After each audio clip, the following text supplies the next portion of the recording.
best tip that I can give you for a big bench press, no cap, the truth is you gotta start your bench with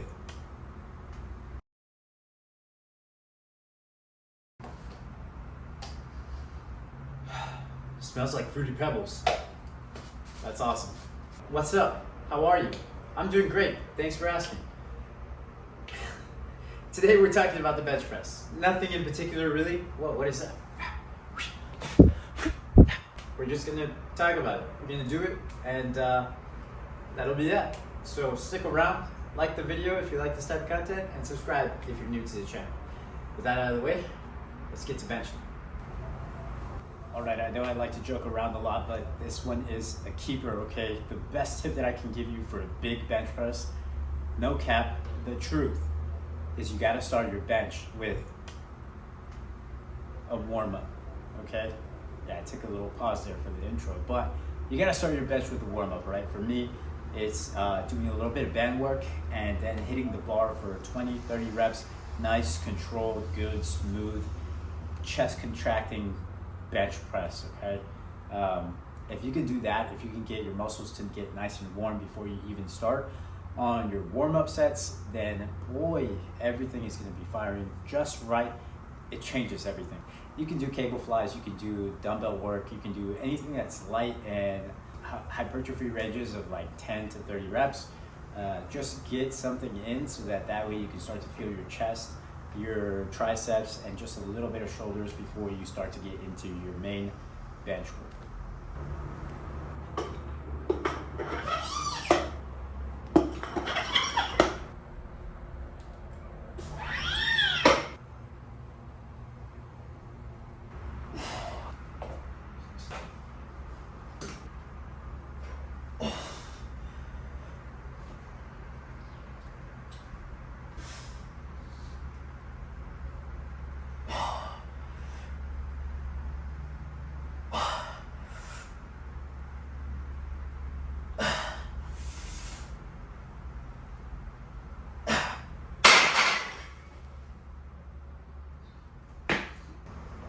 All right, so I don't like doing all of my sets with the belt and wraps, but I start to feel like I'm going a little bit beyond the rate of perceived exertion I'm supposed to be for that week. I'll add them in because essentially I should be getting used to that level of equipped bench pressing, right, for competition. So with that in mind, this is my first note. I'd like to put my feet inside of the bench, right? So a little bit closer to my hips, really get that arch factor in there, and that way I can get the best bench press possible, okay? So it should look something like this, where we're putting our middle finger right on the ring. We're coming up, getting nice and tight here, pushing our shoulders in.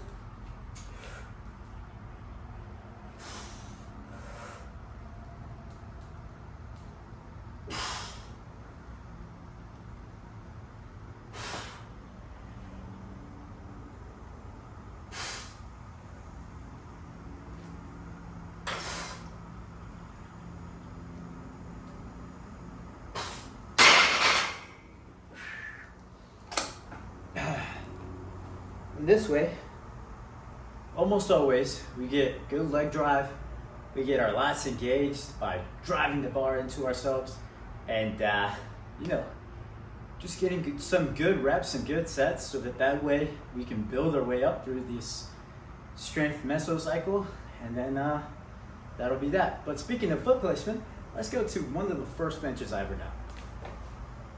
All right, so we won't spend a lot of time here, but this is the ProForm adjustable bench. It comes as a set with like a squat stand, and I kept it because of its versatility. You can do leg extensions, leg curls, preacher curls, and of course, it's an adjustable bench. That being said, the adjustable bench, when it's lying flat, is about 18.5 inches tall, which is too tall for somebody like me who stands 5'5". So getting my legs under my hips is really just impossible, so I can't use that leverage to my advantage. And then aside from that, the leg extension is a little wonky. It's good enough, but not perfect.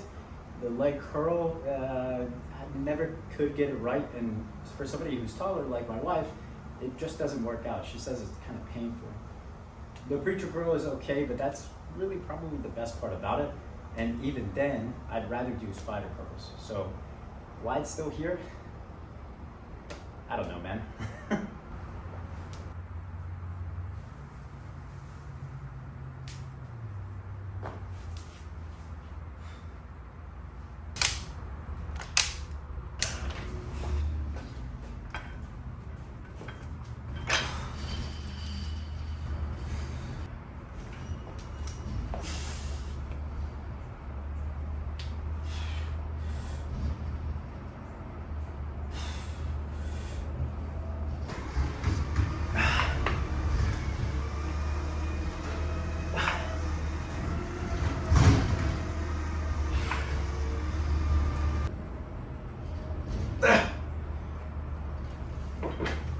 Alright, so if I have to get nitpicky and start naming things off as far as cons go for the Rep Fitness AB3000, it would be two things.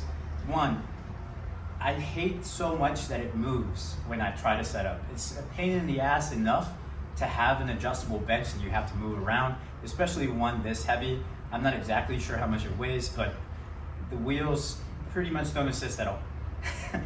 The second thing is the base, right? This little butt board here, it's too wide. And again, I'm only 5'5", so maybe it's just me, but the base just doesn't allow me to get into the right position. It takes too much time and too much flexibility to like move my legs out and inside the bench. It's just too much, okay? I get it, it's for the decline position, but for me, I don't even use decline. I think it's redundant. If you're already doing an arch flat bench, you're pretty much doing a decline bench, so just stop doing decline bench. All right, so the True Grit Total Ab Bench is the one that I'm keeping. It originally retails for like $700, but it's always on sale for like $300 to $400.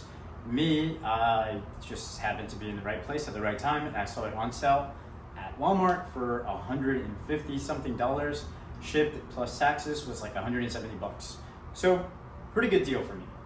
The two main reasons that I'm keeping this one as opposed to the AB3000 is the fact that one, it has rubber feet, and yeah, I think the new AB3000 has rubber feet. The AB3000 that I have is an older version in its defense, but it's stable, okay? It's not gonna move on me. I've already tested it like 1,000 times.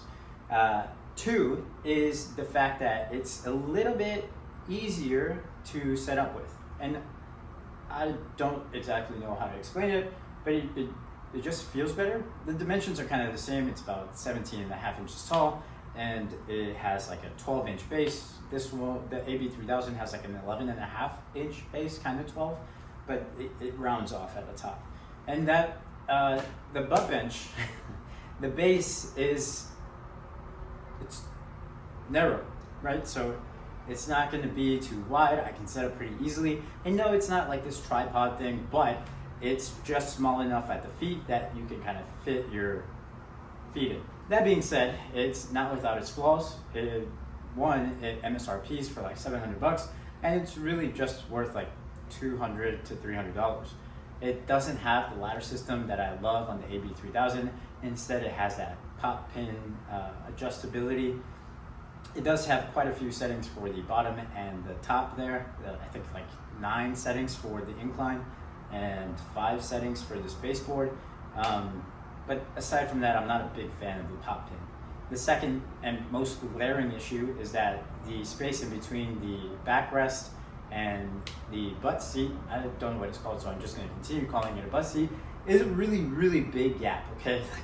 I'm talking like this wide, okay? So for those of you that love that zero gap Rep Fitness bench, this is not for you, okay? It might have some of the same qualities or features, but that gap is like huge. That's what she said.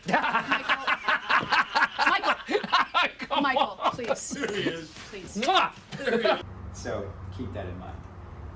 With all that being said, I don't really think that whatever bench you have matters that much. I would say that the AB3000 and this one is quite on par. They have the same capabilities and features for the most part. They have roughly the same, if not exactly the same vinyl, even though one says it's 700-pound capacity and the other one is 1,000-pound capacity. I really don't think there's that much of a difference, and they both offer decline, incline, and flat positions. Look, at the end of the day, you should just be bench pressing and trying to get your numbers up, build some muscle mass in your chesticles, and having fun while you do all of that.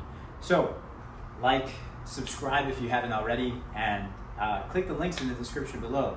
I teased one of the new Total War pre-workout flavor, so if you guys want to get that, hit that link in the description, support your boy, and until next time, I will see you guys at the next flex.